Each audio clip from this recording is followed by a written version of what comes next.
Hi అండి.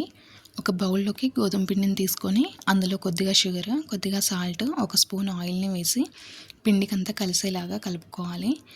ఇలా కలుపుకున్నాక కొద్దిగా వాటర్ యాడ్ చేస్తూ మన చపాతీ పిండికి ఎలా కావాలో అలా కలుపుకోవాలండి. తినేంటి ఏదో ప్రయోగం చేశానని చెప్పి చపాతీ పిండిని కలపడం చూపిస్తుంది అనుకుంటున్నారా? అదేం లేదండి. మా పాప పఫ్ చేయమని అయితే అడుగుతుందండి. మొన్న ఫోన్లో చూసిందంట షార్ట్స్లో పఫ్ చేయడం. అది చూసిన దగ్గర నుంచి చేయి మమ్మీ అంటుంది. నాకేమో చేయడం రాదండి, నేను ఎప్పుడు చేయలేదు. సరే మరి నేను ఎలా చేసినా తినాలి, మళ్ళీ తర్వాత వంకలు పెట్టద్దు అంటే, సరే మమ్మీ తింటాము, నువ్వు చెయ్యి అంది. సరే అని అయితే ఇలా చపాతీలకైతే పిండి కలుపుతున్నాను. ఎలాగో చపాతీలు చేస్తున్నా కదా, అందులోనే ఒక 4 అయితే అవి ట్రై చేస్తాను పఫ్స్. ఎలా వస్తుందో చూద్దామని అయితే నాకు అనిపించినట్టయితే నేను చేస్తున్నానండి. నేను ఏ వీడియో చూడలేదు. ఇలా ముద్దలాగా అయితే కలుపుకొని పక్కన పెట్టుకోవాలండి చపాతీ పిండిని. దీనికోసం అయితే నేను ఒక 3 ఆనియన్స్ని మీడియం సైజ్వి తీసుకొని చిన్న చిన్న ముక్కల్లో అయితే కట్ చేసుకున్నానండి. తర్వాత స్టవ్ పైన ప్యాన్ పెట్టుకొని అందులో ఆయిల్ వేసుకొని, ఆయిల్ వేడయ్యాక ఒక స్పూన్ జీలకర్ర, కొద్దిగా ఆవాలు వేసుకొని ఫ్రై అయిన తర్వాత మనం కట్ చేసి పెట్టుకున్న ఆనియన్స్ని వేసుకోవాలండి.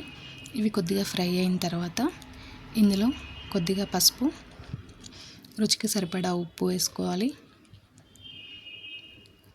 కొద్దిగా కారం కూడా వేసుకొని, ఒక స్పూన్ ధనియాల పొడి, పావు స్పూన్ గరం మసాలా వేసుకొని బాగా కలుపుకున్నానండి. ఇలా అంతా కలిసేలాగా కలుపుకొని బాగా ఫ్రై చేసుకోవాలి.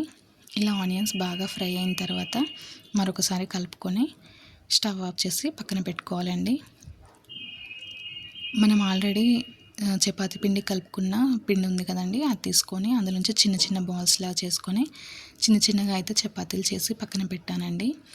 ఇలా చేసిన చపాతీలను ఒకదానిపైన ఒకటి పెట్టుకొని చాక్తో 4 సైడ్స్ అయితే స్క్వేర్ షేప్ వచ్చేలాగా కట్ చేసుకున్నానండి. ఇలా 4 సైడ్స్ని చాక్తో ఇలా కట్ చేసుకున్నాను. నిజంగా ఇదైతే నేను ఎప్పుడు ట్రై చేయలేదండి, ఫస్ట్ టైం చేస్తున్నాను. అది ఇప్పుడే ఎలా వస్తుందో చాలా టెన్షన్గా అయితే ఉందండి. అలా కట్ చేసుకున్న తర్వాత చపాతీలను మళ్ళీ సెపరేట్ చేసుకొని ఒక్కొక్క చపాతీని తీసుకొని దానిపైన మైదా పిండిలో నేను వాటర్ వేసి లిక్విడ్లా అయితే చేసుకున్నానండి. వీటిని అంటే అతికేలా ఉండడం కోసం ఆ మైదా పిండి లిక్విడ్ని ఒక్కొక్క చపాతీ పైన స్ప్రెడ్ చేస్తూ దీనిపై నుంచి మళ్ళీ కొంచెం గోధుమ పిండిని అయితే చల్లుతున్నానండి. ఇలా ఒక 4 చపాతీలను అయితే తీసుకున్నాను, ఒకదానిపైన ఒకటి. ఇలా తీసుకున్న తర్వాత అన్నిటికీ ఇలా మైదా పిండి లిక్విడ్ని రాస్తూ పైన గోధుమ పిండి చల్లుతూ 4 చపాతీలను తీసుకున్నాను. 2 ఎగ్స్ని అయితే బాయిల్ చేశానండి. ఆ బాయిల్ చేసుకున్న ఎగ్స్ని కూడా హాఫ్గా కట్ చేసి పక్కన పెట్టుకున్నాను. ఇలా పెట్టుకున్న తర్వాత 4 చపాతీలని దానిపైన ఫ్రై చేసిన ఆనియన్స్ని ఒక స్పూన్ తీసుకొని ఇలా స్ప్రెడ్ చేశానండి. చేసిన తర్వాత బాయిల్డ్ ఎగ్ హాఫ్ తీసుకొని దీంట్లో మధ్యలో పెట్టి చపాతీని ఇలా ఫోల్డ్ చేస్తున్నానండి. మన పఫ్ షేప్ లాగా అయితే ఇలా ఫోల్డ్ చేస్తున్నాను. అది అతుక్కోవడం కోసం ఆ మైదా పిండి లిక్విడ్ని కూడా కొంచెం అప్లై చేసి ప్రెస్ చేస్తూ అయితే ఇలా ఫోల్డ్ చేశాను చపాతీని. ఇలా అయితే 4 చేసి పెట్టుకున్నానండి. ఇప్పుడు వీటిని ఫ్రై చేసుకోవడం కోసం ఒక కడాయి తీసుకొని స్టవ్ ఆన్ చేసి ఆయిల్ వేసి, ఆయిల్ వేడైన తర్వాత ఒక్కొక్క దాన్ని తీసుకొని అయితే బాగా ఫ్రై చేసుకోవాలండి. సిమ్లోనే పెట్టి ఫ్రై చేశానండి, ఎందుకంటే 4 చపాతీస్ కదా, కొంచెం మందంగా ఉంటుంది కదా, ఆ లోపలంతా ఫ్రై కావాలి అనేసి సిమ్లోనే పెట్టయితే ఫ్రై చేసుకుంటున్నాను. ఇలా ఆయిల్ను అటు ఇటు అంటూ పఫ్ని కూడా అటు ఇటు తిప్పుతూ మంచి కలర్ వచ్చేంత వరకు ఫ్రై చేసుకోవాలి.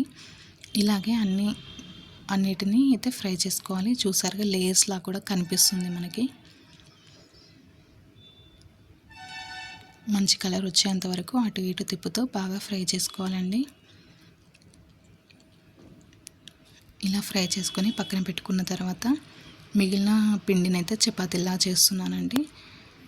చూడండి, ఇలా పెద్ద ఉండల్లా తీసుకొని కొద్దిగా చపాతీ చేసుకొని దానిపైన ఆయిల్తో అటు ఇటు అంతా స్ప్రెడ్ చేస్తున్నానండి ఆయిల్ని. మళ్ళీ ఫోల్డ్ చేసి మళ్ళీ ఆయిల్ రాస్తున్నాను. మళ్ళీ ఫోల్డ్ చేసుకొని ఇలా ట్రయాంగిల్ షేప్లో ఉన్న చపాతీని కొద్దిగా గోధుమ పిండి యాడ్ చేస్తూ ఇలా చపాతీలా చేసుకోవాలి. ఇలా చేయడం వల్ల అయితే చపాతీలు చాలా స్మూత్గా ఉంటాయండి. పిల్లలు కూడా ఇష్టంగా తింటారు. గట్టిగా అయితే అవ్వండి, నెక్స్ట్ డే వరకు కూడా మెత్తగానే ఉంటాయి. ఇలా అన్ని చపాతీలని చేసుకొని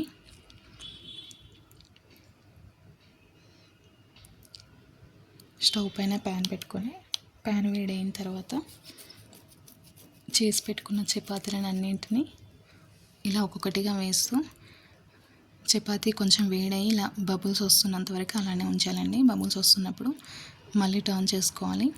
అలా బాగా పొంగేంతవరకు అటు ఇటు టర్న్ చేసుకుంటూ పొంగుతున్నప్పుడు ఆయిల్ అంతా రాసుకోవాలండి చపాతీకి.